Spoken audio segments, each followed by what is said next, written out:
எல்லாருக்கும் வணக்கம் கைஸ். இந்த வீடியோவில் நம்ம இந்த வீக் யூரோ யூஎஸ்டியோட ஃபோர்காஸ்ட் பார்க்கலாம். அதுமாரி போன வீக்கில் என்ன நடந்தது அப்படிங்கிறதையும் பார்க்கலாம். அதே மாதிரி உங்களுக்கு ஸ்டார்டிங்கில் வந்து டெய்லி பயாஸ் அதை எப்படி ஃபைன் பண்ணோம் அப்படிங்கிறத நான் எக்ஸ்பிளைன் பண்ணேன். அது மாதிரி இது என்னோட தியரிட்டிக்கல் நான் ஃபைன் பண்ணுறது. இப்போ டெய்லி பயாஸ் வந்து நம்ம எப்படி பார்க்கணும்? இப்போ டெய்லி பயாஸ்னால் என்ன? இப்போ ஒரு கேண்டில் இருக்குது, அது பேரிஷோ புல்லிஷோ, நெக்ஸ்ட் டே மார்க்கெட் புல்லிஷில் போகுமா பேரிஷில் போகுமான்னு ப்ரீவியஸ் டே கேண்டில் வச்சு நிறைய பேர் ப்ரெடிக்ட் பண்ணுவாங்க. மார்க்கெட் மறுபடியும் பேரிஷில் இருக்குமா இல்லை புல்லிஷில் இருக்குமா அப்படிங்கிறத ப்ரெடிக்ட் பண்ணுவாங்க. இப்போ சில டைமில் இன்சைடு பாராக இருக்கும். அப்போ இன்சைடு பாராக இருந்தால் நம்ம அதை எப்படி ஃபைன் பண்ணுறது அப்படிங்கிறதையும் நான் உங்களுக்கு இந்த இதில் டெய்லி பயாஸில் உங்களுக்கு நான் எக்ஸ்பிளைன் பண்ணுறேன். இப்போ இதில் ஒரு கேண்டில் ட்ரா பண்ணியிருக்கேன். இப்போ இது வந்து பீரிஷ் கேண்டில்.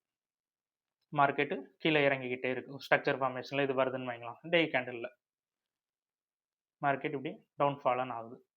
அப்போ நெக்ஸ்ட் டே மார்க்கெட் எப்படி இருக்கும்? மேலே போகுமா இல்லை அதுலேருந்து திருப்பி கண்டினியூ ஆகுமா? இல்லை சில டைமில் இதில் இன்சைட் பார் வைப்பாங்க. இப்போ இன்சைட் பார் வைப்பாங்க சில டைமில். இப்போ இன்சைட் பார் வச்சிருந்தா அந்த மார்க்கெட் நம்ம எப்படி ஃபைன் பண்ணுறது? இப்போ இதில் ஓப்பனிங் ப்ரைஸ்னா இருக்குது. இந்த இதில் ட்ரா பண்ணுங்க. இது வந்து ஓப்பனிங் ப்ரைஸ். இப்போ இந்த ஓப்பனிங் ப்ரைஸுக்கு இது வந்து நெக்ஸ்ட் டே நம்ம ஃபைன் பண்ண வேண்டிய கேண்டில். ஒரு நாள் நம்ம வெயிட் பண்ணி நம்ம அடுத்த இதில் ஃபைன் பண்ணணும். இப்போ ஓப்பனிங் ப்ரைஸுக்கு கீழே க்ளோஸ் வச்சாங்க அப்படின்னா மறுபடியும் மார்க்கெட் வந்து கீழே இருக்க செல் சைட் லிக்விடிட்டியை தான் டார்கெட் பண்ண போகுது அப்படிங்கிறத நம்ம எடுத்துக்கலாம். இல்லை ஓப்பனிங் ப்ரைஸுக்கு நெக்ஸ்ட் டே மார்னிங் ஓப்பனிங் ப்ரைஸுக்கு மேலே க்ளோஸ் வைக்கிறாங்க அப்படின்னா பை சைட் லிக்விடிட்டி மறுபடியும் பேரிஷ்ல இருக்க மார்க்கெட் மறுபடியும் புல்லிஷ்காக போகுது அப்படிங்கிறதே நம்ம ஃபைன் பண்ணலாம். இதுதான் டெய்லி பயாஸ். இந்த கேண்டில்ஸை வச்சு தான் நெக்ஸ்ட் டே மார்க்கெட் எப்படி எப்படி போகும் அப்படிங்கிறத நம்ம இன்ஸ்டியூஷன் எல்லாமே ப்ரெடிக்ட் பண்ணுவாங்க.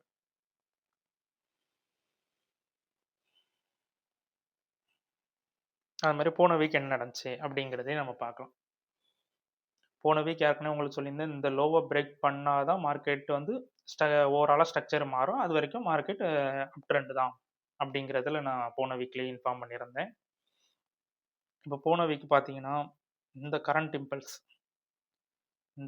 இம்பல்ஸ்லேருந்து இதுக்கு வந்து மார்க்கெட் வந்து டே கேண்டிலே ஆல்ரெடி அவங்க க்ளோஸ் மேலே வச்சுட்டாங்க. இப்போ போன வீக்லேயுமே நான் உங்களுக்கு ஒரு டெய்லி பயாஸ் எப்படி பார்த்தேன் என்ன பாருங்கள். லாஸ்ட்டாக இருக்க கேண்டில் எடுங்க. இப்போ கீழே இப்போ டெய்லி பயாஸில் இப்போ இந்த கேண்டில் தான் மேஜர். அப்போ இந்த கேண்டிலுக்கு எல்லாருமே அவங்க கீழே இருக்க செல் சைட் லிக்விடிட்டியை ஸ்வைப் பண்ணி க்ளோசிங் இன்னரில் தான் வைக்கிறாங்க. அப்போ கண்டிப்பாக மார்க்கெட் கண்டிப்பாக பை சைட் லிக்விடிட்டியை டார்கெட் பண்ணும் அப்படிங்கிறது எல்லாருமே தெரிஞ்சு. ஆனால் டார்கெட் எப்போ பண்ணும்? எப்படியும் பெரும்பாலும் ஏதாவது ஒரு ஸ்ட்ரக்சர் ஷிஃப்ட்டோ இல்லைனா ஒரு 4 ஹவர்ஸ் கன்ஃபர்மேஷனோ இருந்தால் தான் நம்ம அதை எடுத்துக்க முடியும். இப்போ டெய்லி பயாஸுங்கச்சில் நம்ம டெய்லியோட கேண்டில்ஸ் எதுவும் ஓப்பனிங் ப்ரைஸை விட மேலே க்ளோஸ். அதே தான் இந்த கேண்டில் நடந்துச்சு. இந்த கேண்டில் கரெக்டாக பாருங்கள், ஓப்பனிங் ப்ரைஸுக்கு மேலே கரெக்டாக க்ளோஸ் வச்சுருந்தாங்க. நெக்ஸ்ட் டே மார்னிங் ஒரு சின்ன ரீடெஸ்ட்டு, மறுபடியும் டேரெக்டாக பை சைட் லிக்விட் டார்கெட். இந்த கேண்டில் ஓப்பனிங் ப்ரைஸ்னா இருக்குது. இதிலேருந்து கொஞ்சம் இது ஓப்பனிங் ப்ரைஸு, மார்க்கெட் கொஞ்சம் பையர்ஸ் கீழே எடுத்துருக்காங்க. ரிட்டர்ன் மறுபடியும் செல்லர்ஸ் புஷ் பண்ணி மேலே எடுத்துகிட்டு போயிட்டாங்க. அதேமாதிரி மறுபடியும் செல்லர்ஸ் புஷ் பண்ணாங்களே தவிர பையர்ஸ் அவங்களால வின் பண்ண முடியல. அப்போ இதில் வந்து மார்க்கெட் வந்து பீரிஷ்ல இருந்து புல்லிஷாக மாறப்போகுது அப்படிங்கிறதையும் நம்ம ஃபைன் பண்ணலாம். அதே மாதிரி நெக்ஸ்ட் டே மார்க்கெட் இந்த இம்பல்ஸ் கரெக்டாக இந்த கேண்டிலுக்கு ஒரு சின்ன ரீடெஸ்ட் வந்தாங்க. இதில் தான் நான் ஒரு பை செட்டப் கொடுத்துருந்தேன்.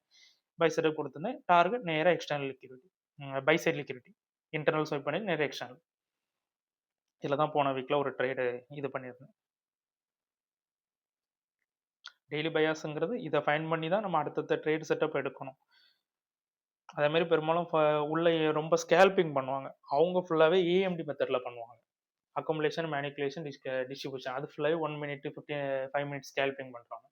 ஓரளவு கொஞ்சம் வெயிட் பண்ணி நீங்கள் ட்ரேட் எடுத்துக்கலாம். ஸ்விங் ட்ரேடராக இருந்தீங்க அப்படின்னா இந்த டெய்லி பயாஸை கொஞ்சம் நோட் பண்ணிக்கிடுங்க. இதுவே உங்களுக்கு சேஞ்சஸ் கொஞ்சம் வின் ரேட் நல்லாயிருக்கும். மார்க்கெட் ட்ரெண்ட் டவுன் ட்ரெண்ட் தான். மார்க்கெட் அதுலேருந்து ஸ்ட்ரக்சர் ஃபார்மேஷனில் தான், டே ஸ்ட்ரக்சர் ஃபார்மேஷனில் தான் இறங்குது. ஆனால் இருந்தாலும் நம்ம அந்த இதுலேருந்து போனால் ஒரு 1000 பிப்ஸ் நமக்கு கிடைக்கும். அப்போ நமக்கு ஒரு 0.10 போட்டிங்கனாலும் ஒரு $100 நமக்கு ப்ராஃபிட் வரும். இது ஒரு 1 டே 2 டேஸில் இது நடக்கும். அதனால உங்களுக்கு இந்த டெய்லி பயாஸை உங்களுக்கு நான் எக்ஸ்பிளைன் பண்ணுறேன். ஓப்பனிங் ப்ரைஸ்க்கு எப்படி இருக்குன்னு பார்த்து நீங்கள் நெக்ஸ்ட் டே இதை நம்ம ப்ரெடிக்ட் பண்ணலாம். இது மட்டும் கன்ஃபர்மேஷனாக நம்ம எடுத்து விட்றோம். அது போக உள்ள இருக்க கன்ஃபர்மேஷன் 4 ஹவர்ஸோ இல்லை ஸ்ட்ரக்சர் ஷிஃப்ட்டோ அப்படிங்கிற கன்ஃபர்மேஷன் பார்த்துட்டு நம்ம ட்ரேட் எடுக்கணும். அது மாதிரி போன வீக் என்ன நடந்துச்சு அப்படிங்கிறத நான் உங்களுக்கு எக்ஸ்பிளைன் பண்ணுறேன். இப்போ போன வீக் இந்த இடத்துல இது வந்து லோ,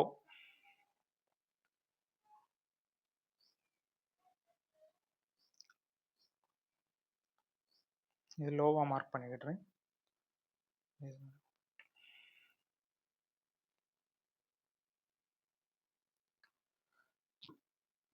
4 ஹவர்ஸ் டைம் ஃப்ரேம்.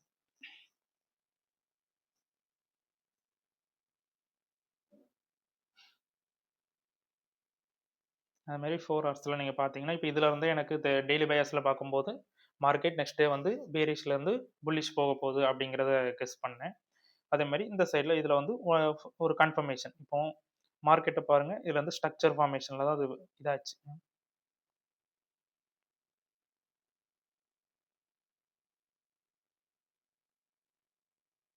அப்போ அதே ஸ்ட்ரக்சர் ஃபார்மேஷனில் தான் மார்க்கெட் போகுது. அப்போ கண்டிப்பாக அடுத்த ஸ்ட்ரக்சர் ஃபார்மேஷன் வந்து அதை பிரேக் பண்ணுற வரைக்கும் மார்க்கெட் பேரிஷ்லேருந்து புல்லிஷாக இறங்க போகிறது கிடையாது. நம்ம அதையும் நோட் பண்ணிக்கிடணும். சப்போஸ் இதில் ரிவர்சிங் பேட்டர்ன் வந்துச்சு, என்ன பாருங்க இந்த இடத்துல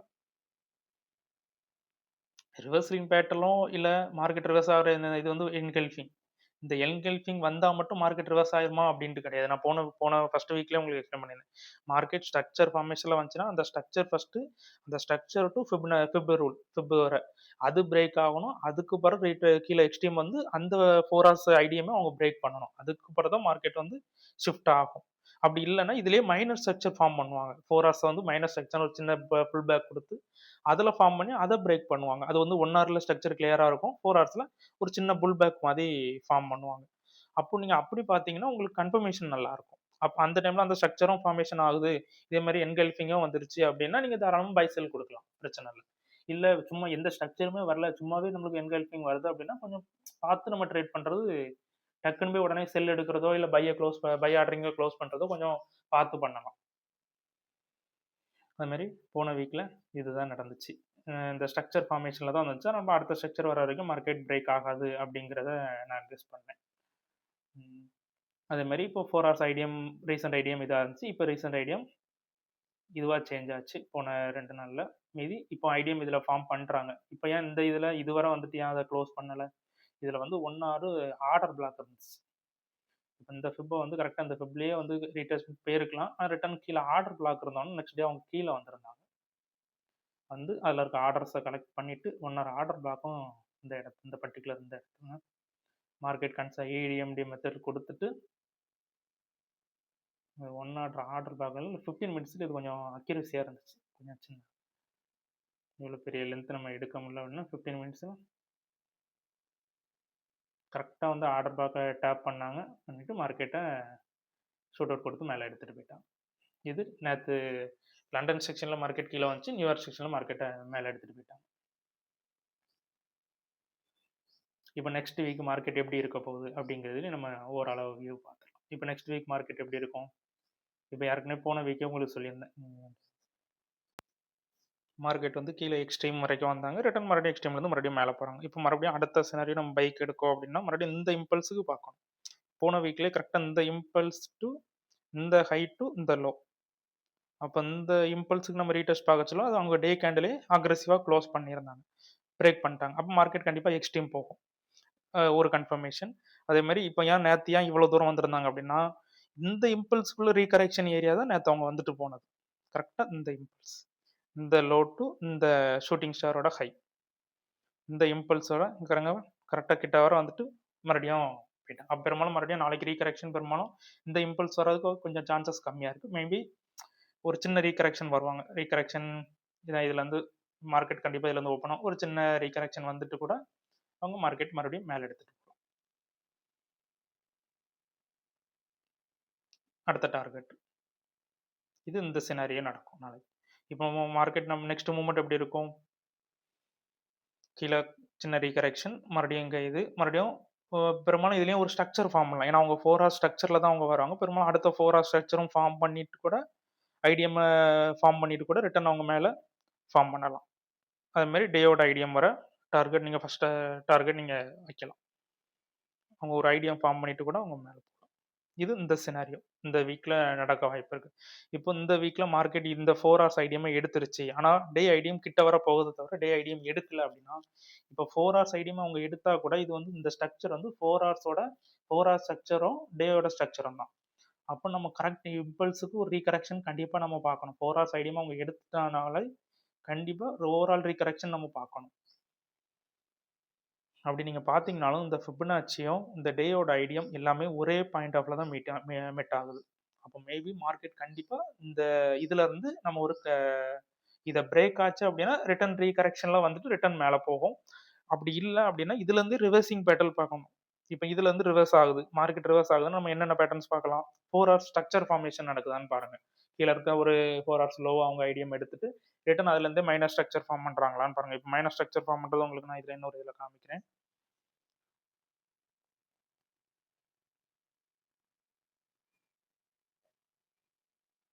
இப்போ 4 ஹவர் ஸ்ட்ரக்சர் ஃபார்மேஷன், இப்போ இங்க இருந்து ஸ்ட்ரக்சர் 4 ஹவர் ஸ்ட்ரக்சர் ஃபார்மேஷன் வருது அப்படின்னா நம்ம அதே ஸ்ட்ரக்சர் ஃபார்மேஷன்ல தான் மார்க்கெட் ரிவர்ஸ் ஆகும். நான் இந்த இந்த இதுல இது பாருங்க, ஒன்று இப்படி இன்னர்லேயே 4 ஹவர்ஸோட ஸ்ட்ரக்சர் எதுவும் ஃபார்மேஷன் ஆகி பிரேக் ஆகுதான்னு பாருங்க. அப்படி இல்லைன்னா இந்த ஸ்ட்ரக்சர் கொஞ்சம் அட்வான்ஸாக இருக்கும். இந்த ஐடியம் எடுக்கிறாங்க, இந்த இந்த இது இப்படி ஒரு சின்ன ஸ்ட்ரக்சர் ஃபார்மேஷனில் ஃபார்ம் பண்ணிட்டு அதை பிரேக் பண்ணுறாங்களான்னு பாருங்கள். இது 4 ஹவர்ஸோட ஸ்ட்ரக்சர், இது லோ, இதை அங்கே பிரேக் பண்ணுறாங்க, மறுபடியும் மேலே ரீடெஸ்ட்டு, மறுபடியும் கீழே எக்ஸ்ட்ரீம். இந்த இதே மாதிரி ஸ்ட்ரக்சர் ஃபார்மேஷன் நடக்கு அப்படின்னா பாருங்க. அது மாதிரி ஒரு என்கல்ஃபிங் பார்த்த உடனே பை செல் கொடுக்காதுங்க. மார்க்கெட் எந்த டைரக்ஷன்ல வருது அந்த டைரக்ஷனுக்கு ஏற்ற மாதிரி நடக்குதான்னு பார்த்து, இப்போ என்கல்ஃபிங் வந்துச்சு அப்படின்னாலே மார்க்கெட் நம்ம வாட்ச் பண்ணணும். இப்போ போன வீக்லையுமே இதே நடந்துச்சு. போன வீக்ல நடந்துச்சு, இதில் ஒரு என்கல்ஃபிங் கொடுத்துருந்தாங்க இருக்கு இந்த சினாரியோ. இதில் ஒரு என்கல்ஃபிங் கொடுத்துட்டாங்க.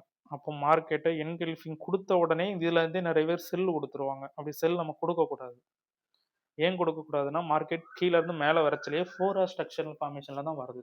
அப்போ உங்கள் என்கல்ஃபிங் கொடுத்தா அடுத்த ஸ்ட்ரக்சர் அவங்க ஃபார்ம் பண்ணுறாங்களான்னு பார்க்கணும். அதே மாதிரி ஃபார்ம் பண்ணச்சில் இங்கேருந்து வர்ற பையர்ஸ் வந்து கொஞ்சம் அக்ரெசிவாக வரக்கூடாது, மெல்ல ஸ்லோவாக வந்து அதில் ஸ்டாப் பண்ணணும். அக்ரெசிவாக இங்கேருந்து 1 ஹவரில் 2 ஹவர்ஸ்ல இங்கே வந்துட்டாங்க அப்படின்னா அடுத்த 2 ஹவர்ஸ்ல மேலே பிரேக் பண்ணிட்டு போயிடுவாங்க. அதனால நம்ம அதையும் வாட்ச் பண்ணிக்கிடணும். அது மாதிரி அக்ரெசிவாக வரக்கூடாது, கொஞ்சம் பொறுமையாக ஒரு பையஸாக உள்ள இன்ட்ராக்ட் பண்ணி ஸ்ட்ரக்சர் ஃபார்மேஷனில் வராங்களான்னு ஸ்ட்ரக்சர் ஃபார்ம் பண்ணுறதுக்காண்டி வராங்களான்னு பார்க்கணும். இங்கேருந்து அக்ரெசிவாகவே அவங்க உள்ளே வந்துட்டாங்கன்னா மேலே இருக்கிறத பிரேக் பண்ணி எடுத்துகிட்டு போயிடும். இந்த போன வீக் அதுதான் நடந்துச்சு. என்கல்ஃபிங் வந்த உடனே போய் பை செல் நம்ம கொடுக்கக்கூடாது. இப்போ இங்கே இதில் பாருங்க, பீரிஷ் என்கல்ஃபிங் வந்துச்சு, மார்க்கெட்டு இதுக்கு டவுன் ஆகிற ஒரு சினாரி தான். ஆனால் அடுத்த ஃபார்மேஷன் நம்ம என்ன பார்க்கணும்? 4 ஹவர் ஸ்ட்ரக்சர் வர்றதுனால 4 ஹவர்ஸோட இதுவும் நம்ம பார்க்கணும். அப்போ இதில் வருங்க, இது வர வந்தால் ரிட்டன் அடுத்த நாள் மார்னிங்கே தூக்கி மேலே பிரேக் பண்ணிட்டாங்க. அப்போ இதில் செல் கொடுத்தவங்களுக்கு கண்டிப்பாக எஸ்எல் அடிச்சிருக்கும். பை சினாரி வச்சுருந்தவங்களுக்கு ப்ராஃபிட் தான், செல் சினாரி கொடுத்தவங்க அவ்வளோத்துக்குமே எஸ்எல். அதனால மார்க்கெட் எந்த டைரக்ஷனில் வருது அந்த டைரக்ஷன் எப்படி ஃபார்ம் பண்ணுறாங்களான்னு பார்த்துட்டு நீங்கள் ஒரு பை செல் கொடுங்க. ஒரு என்கல்ஃபிங்கோ பார்த்துட்டு நீங்கள் செல் கொடுக்கணும். இப்போ நேற்று நடந்த சினாரி பாருங்க, இப்போ இந்த இது வந்து ரிவர்சிங் பேட்டர்ன் தான், 4 ஹவர்ஸோட ரிவர்சிங் பேட்டர்ன் இருக்குது இந்த பேட்டர்ன்.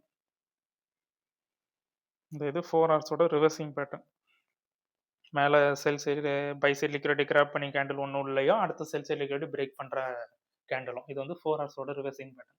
இப்போ இந்த ரிவர்சிங் பேட்டர்ன் ஃபார்ம் பண்ண உடனே இப்போ நம்ம அடுத்த ரோல் என்ன பண்ணுவோம்? ஃபஸ்ட்டு இந்த ஐடியம் டு இந்த ஹைக்கு ஒரு ஃபிப், அவங்க ஃபர்ஸ்ட் ஃபிப் பிரேக் பண்ணாங்களா, ஃபர்ஸ்ட் ஒன் டே பிரேக் பண்ணல, அடுத்த நெக்ஸ்ட் டே மறுபடியும் ரிவர்ஸில் வந்து அவங்க நேற்று பிரேக் பண்ணாங்க, வேலைக்கிழமை அவங்க பிரேக் பண்ணல.